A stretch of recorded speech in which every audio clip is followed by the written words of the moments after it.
Octane আর petrol কিন্তু আমাদের কিনতে হয় না।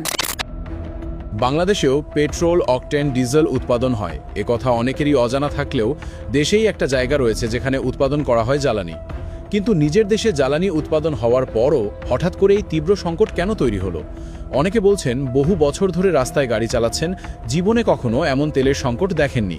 ইঞ্জিন বন্ধ গাড়ি ঠেলে পাম্পে নিতে বাধ্য হচ্ছেন অনেকে। আর পাম্প মালিকদের কথা শুনলে তো আরও অবাক হবেন।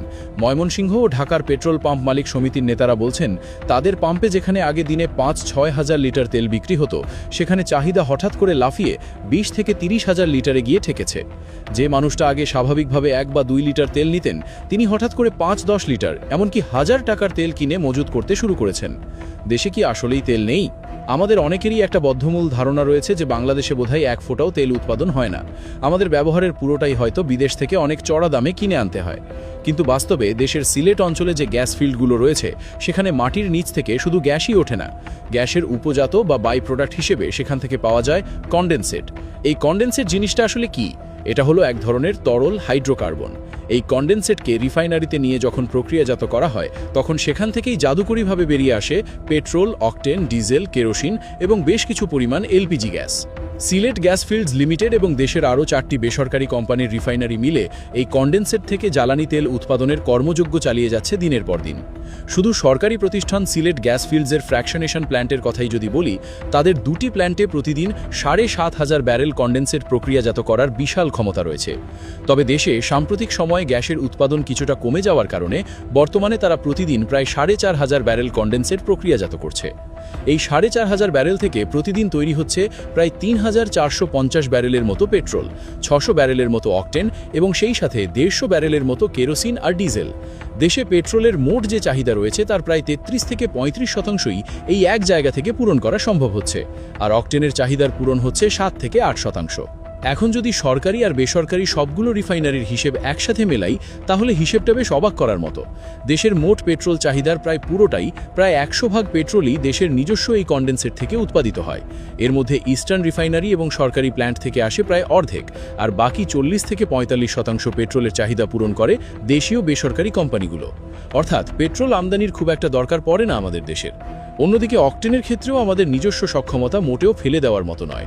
মোট চাহিদার একটা বড় অংশ, আগে যেটা প্রায় ৩৮% ছিল আর এখন বিপিসির হিসেব মতে প্রায় ৬২%, সেটাই দেশীয় উৎপাদিত কনডেনসেট থেকেই মেটানো হচ্ছে।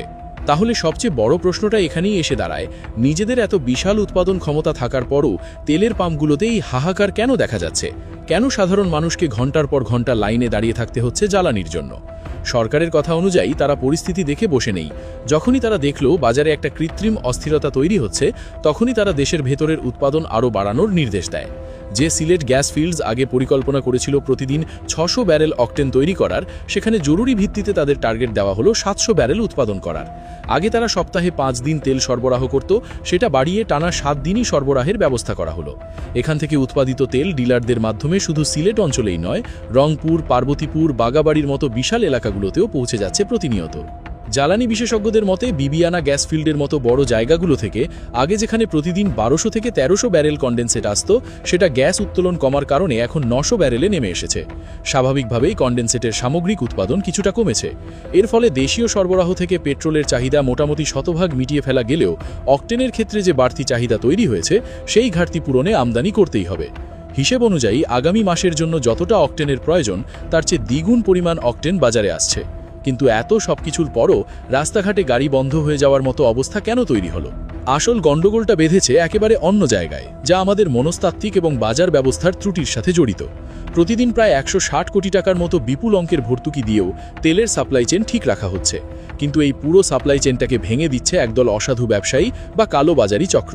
তারা অবৈধভাবে তেল মজুত করতে শুরু করেছে বেশি মুনাফার আশায়। পাশাপাশি সাধারণ মানুষের ভেতরেও একটা প্যানিক বাইং বা আতঙ্কে অতিরিক্ত কেনাকাটার প্রবল প্রবণতা কাজ করছে। যখনই মানুষ খবর পেয়েছে আন্তর্জাতিক বাজারে কোনো একটা ঝামেলা চলছে বা যুদ্ধ পরিস্থিতি তৈরি হয়েছে, তারা কোনো কিছু যাচাই না করেই ভেবে বসেছে দেশে বোধহয় কাল থেকেই আর ১ ফোঁটাও তেল পাওয়া যাবে না। ব্যাস, সবাই হুমড়ি খেয়ে পড়েছে পেট্রোল পাম্পগুলোতে। যার হয়তো ১ লিটার তেল হলেই সারাদিন চলে যেত, সে ৫ লিটার নিয়ে ট্যাঙ্কি ফুল করে রাখছে। অনেকেই আবার বোতলে করে তেল জমিয়ে রাখছে। তেলের দাম কিন্তু সেভাবে বাড়ানো হয়নি, সরবরাহ ছিল। তারপরেও শুধুমাত্র এই আতঙ্কের কারণেই মূলত বাজারে একটা কৃত্রিম সংকট তৈরি হয়েছে।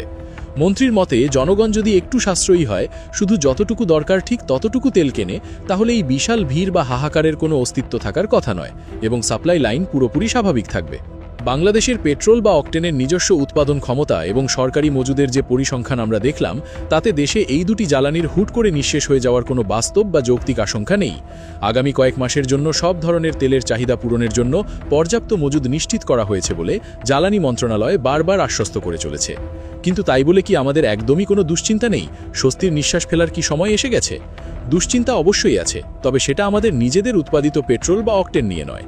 আসল চ্যালেঞ্জটা ঘাপটি মেরে লুকিয়ে রয়েছে ডিজেল এবং এলএনজি বা তরলীকৃত প্রাকৃতিক গ্যাসের ক্ষেত্রে। কারণ এই দুটো অত্যন্ত গুরুত্বপূর্ণ জ্বালানির জন্য আমরা প্রায় পুরোপুরি আন্তর্জাতিক বাজার বা আমদানির ওপর নির্ভরশীল।